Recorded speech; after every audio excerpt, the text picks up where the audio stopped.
9 अगस्त 2024 इस सुबह के तकरीबन 10 बजे का समय था। कोलकाता के RG Kar medical college hospital से एक फोन कॉल आया और फोन कॉल उठाने वाले व्यक्ति की आवाज में घबराहट साफ झलक रही थी। फोन के दूसरी तरफ से आवाज आई, क्या आप लेडी डॉक्टर के पिताजी बात कर रहे हैं? तब उन्होंने हां में जवाब दिया। इसके बाद सामने वाले की बात सुनकर उस पिता के पैरों तले से जमीन खिसक गई। उसने कहा, जितनी जल्दी हो सके आप अस्पताल पहुंचे, आपकी बेटी की तबीयत बहुत ज्यादा खराब है। पिता को इस खबर पर यकीन नहीं हुआ। उनकी बेटी, जो एक समर्पित डॉक्टर थी, रात में बिल्कुल ठीक थी, अचानक से उसे ऐसा क्या हो गया? वह कुछ पूछ पाते इससे पहले ही फोन कट गया। पिता ने घबराहट में दोबारा फोन कॉल किया और लड़खड़ाती हुई आवाज में पूछा, मेरी बेटी को क्या हुआ है? उधर से जवाब मिला, साहब, आपकी बेटी ने अपनी जीवन लीला समाप्त कर ली है। यह शब्द सुनते ही पिता की आंखों में आंसू उमड़ आए। उनकी बेटी, जो हमेशा मुस्कुराती रहती थी, जिसने हर दिन न जाने कितने मरीजों को नया जीवन दिया, वह अब इस दुनिया में नहीं रही।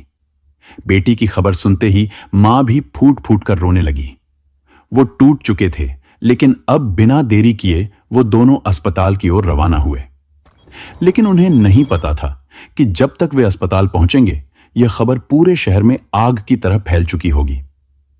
अस्पताल के बाहर भीड़ का जमावड़ा शुरू हो चुका था। हर कोई हैरान था, गुस्से में था कि ऐसा कैसे हो सकता है। वह कौन था जिसने इस निर्दोष डॉक्टर की जान ली? और सबसे बड़ी बात, आखिर क्यों? इस बीच न केवल डॉक्टर और नर्सें, बल्कि आम जनता भी सड़कों पर उतर आई। हर किसी की एक ही मांग थी, सीबीआई जांच और जस्टिस।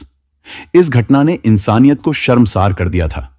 जिसने भी इस खबर को सुना वो हक्का बक्का रह गया। लेकिन कहानी यहीं खत्म नहीं होती है। यह तो बस शुरुआत है। इस दर्दनाक घटना के पीछे छिपा सच क्या है? कौन है इस बर्बरता का जिम्मेदार और क्यों? इन सवालों के जवाब जानने के लिए हमें इस रहस्य की तह तक जाना होगा। आज की सच्ची घटना आरजी कार मेडिकल कॉलेज की है। एक ऐसी सच्ची घटना जिसने पूरे देश को हिलाकर रख दिया। यह कहानी कोलकाता की है, जहां एक बेहद मेधावी और समर्पित महिला डॉक्टर, जो चेस्ट मेडिसिन विभाग की पोस्ट ग्रेजुएट छात्रा थी और अपने पेशेवर जीवन में नई ऊंचाइयों को छू रही थी। यह महिला डॉक्टर, जिसने अपने जीवन के अंतिम क्षणों में अत्यधिक यातनाएं सही, एक साधारण परिवार से आई थी। बचपन से ही उसे शिक्षा का महत्व समझ में आ चुका था और उसने अपनी मेहनत और लगन से मेडिकल की पढ़ाई पूरी की। यह अपने माता पिता की उम्मीदों का केंद्र बिंदु बन चुकी थी और परिवार में पहली डॉक्टर बनने का गौरव हासिल कर रही थी। उसकी सफलता न केवल उसके परिवार के लिए गौरव की बात थी, बल्कि वह अपने समुदाय के लिए भी प्रेरणा बन चुकी थी। मेडिकल कॉलेज में उसने खुद को साबित करने के लिए कड़ी मेहनत की। उसे हमेशा से ही मरीजों की सेवा करने की प्रेरणा थी और उसने अपने परीक्षण के दौरान जूनियर और सीनियर्स के साथ मिलकर काम किया।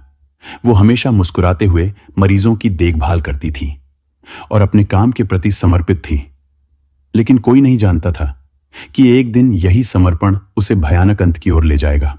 2024 8 अगस्त की रात को लगभग 11 बजे उसे उसकी मां का फोन कॉल आया। मां ने हर रोज की तरह अपनी बेटी की खैर खबर ली। डॉक्टर ने फिर मुस्कुराते हुए जवाब दिया, मां, मैं ठीक हूं। उस समय वह मरीजों को देखने जा रही थी, या उनका आखिरी संवाद था। मां को यह संतोष था कि उनकी बेटी अपने काम में व्यस्त है और सुरक्षित है, लेकिन नियति कुछ और ही खेल खेल रही थी।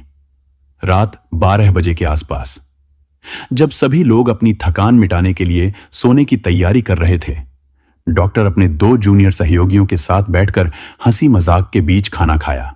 खाना खाने के बाद उन्होंने कहा कि वे काफी थकी हुई हैं और अब सोने के लिए 4थी मंजिल पर स्थित सेमिनार हॉल में जा रही हैं। किसी ने सोचा भी नहीं था कि वह आखिरी बार होगा जब वह किसी के साथ मुस्कुराते हुए देखी गई। 9 अगस्त की सुबह, जब उसके पिता को वो भयानक और फोन कॉल आया, तो उन्होंने इस बात की जानकारी अपनी पत्नी को दी और दोनों ही घबराए हुए अस्पताल की ओर भागे। और जब वे अस्पताल पहुंचे तो वहां का दृश्य किसी नाइटमेयर से कम नहीं था। अस्पताल के गलियारों में अफरा तफरी का माहौल था। डॉक्टर का शरीर अर्धनग्न अवस्था में खून से लथपथ और जख्मों से भरा पड़ा था। डॉक्टर के शरीर पर जगह जगह चोट के निशान पाए गए और उनकी गर्दन की हड्डी टूटी हुई थी। आंखों, मुंह और निजी अंगों से खून बह रहा था। यह कोई साधारण मौत नहीं थी, बल्कि बर्बरता की सारी हदें पार की जा चुकी थीं।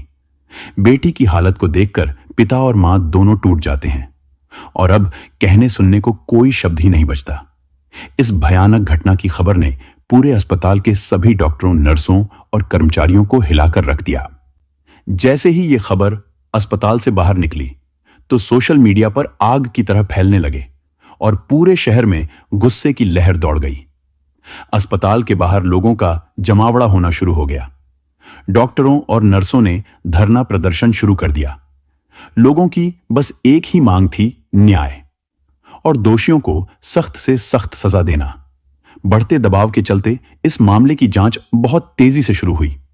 जांच अधिकारियों ने मामले की जांच शुरू की, लेकिन शुरुआत में अस्पताल प्रशासन ने इसे एक हत्या के रूप में पेश करने की कोशिश की थी। हालांकि घटनास्थल की स्थिति, महिला डॉक्टर के शरीर पर गहरे घाव और उसकी टूटी हुई गर्दन की हड्डी, यह सभी संकेत देते थे कि यह मामला साधारण तो बिल्कुल भी नहीं है, जो कि पोस्टमार्टम के रिपोर्ट ने साबित कर ही दिया था। जैसे जैसे मामला आगे बढ़ा, राजनीतिक नेताओं और सामाजिक संगठनों ने भी इस मामले पर दुख जताया। यह घटना केवल एक परिवार का दर्द नहीं, बल्कि पूरे समाज का सवाल बन गई थी। ममता बनर्जी की सरकार भी इस मामले को लेकर दबाव में आ गई थी। खैर, जांच के दौरान सेमिनार हॉल के पास के सीसीटीवी फुटेज खंगाले गए। इसमें कुछ संदिग्ध गतिविधियां देखी गईं। जांच के दौरान संजय राय नामक एक व्यक्ति सामने आया, जो पुलिस कल्याण बोर्ड में सहायक रूप में कार्य करता था। वह अक्सर अस्पताल में आता जाता था और उसे संदेह की निगाह से अब देखा जाने लगा। उसी जांच के दौरान पुलिस को सेमिनार हॉल के पास एक ब्लूटूथ डिवाइस मिला। पुलिस ने जब उस ब्लूटूथ डिवाइस को चेक करना शुरू किया तो पता चला कि वह ब्लूटूथ डिवाइस बुरी हालत में टूटा हुआ था और यह डिवाइस संजय रॉय का निकला। फिर उसे तुरंत हिरासत में लिया गया। अब संजय राय का इतिहास और उसकी गतिविधियों किसी से छिपी नहीं हुई थी। उसने कई शादियां की थीं और हर बार जब उसका मन भर जाता था तो अपनी पत्नी को छोड़ देता था। यहां तक उसकी एक पत्नी की संदिग्ध परिस्थितियों में मौत भी हुई थी। लेकिन उस समय किसी ने इसकी शिकायत नहीं की थी और वो खुद को एक पुलिस वाला बताता था। जांच के दौरान पुलिस को कई चुनौतियों का सामना करना पड़ा। संजय राय की गिरफ्तारी के बाद उसने पहले तो किसी भी अपराध को स्वीकार नहीं किया, लेकिन बाद में जब उसे कड़ी पूछताछ का सामना करना पड़ा तो उसने अपने अपराधों को कबूल कर लिया। 8 अगस्त की रात संजय राय ने शराब के नशे में धुत होकर उस महिला डॉक्टर पर हमला किया। उसने पहले उसे बुरी तरीके से मारा, फिर उसके साथ दुष्कर्म किया और अंत में उसके जीवन लीला समाप्त कर दी। उसके शरीर पर जगह जगह गहरे घाव के निशान पाए गए, जो इस बात का सबूत थे कि उसने कितनी क्रूरता के साथ महिला डॉक्टर पर हमला किया था। पुलिस ने उसके मोबाइल को भी जब्त किया और उसमें कई आपत्तिजनक वीडियो भी पाए गए, जो उसके अपराधी होने के और भी पुख्ता सबूत थे। फिर पुलिस ने संजय रॉय के खिलाफ भारतीय न्याय संहिता की धारा 64 और धारा 103 के तहत मामला दर्ज किया और अदालत में उसे पेश किया, जहां पर उसे 23 अगस्त तक पुलिस रिमांड में रखे जाने की मंजूरी मिली। बाकी अभी यह मामला चल ही रहा है, तो हो सकता है कि उसमें अभी और भी नए खुलासे हो जाएं। इस घटना ने हमें यह सोचने पर मजबूर कर दिया है कि हमारा समाज किस दिशा में जा रहा है और समाज में महिलाओं की सुरक्षा के लिए केवल कानून ही नहीं, बल्कि समाज की सोच और जागरूकता भी महत्वपूर्ण है। हमें यह समझना होगा कि महिलाओं की सुरक्षा के लिए केवल एक कानूनी मुद्दा नहीं है, बल्कि एक सामाजिक मुद्दा भी है, जो हमें बचपन से ही छोटे बच्चों को सिखाना होगा कि नारी शक्ति ही जीवन है। तो दोस्तों, इस घटना को सुनाने का उद्देश्य किसी का दिल दुखाना नहीं है, किसी को परेशान करना नहीं, बल्कि आपको जागरूक करना और आपको सचेत करना है। तो इसी के साथ हम आपसे विदा लेते हैं। फिर मिलते हैं एक और सच्ची घटना के साथ।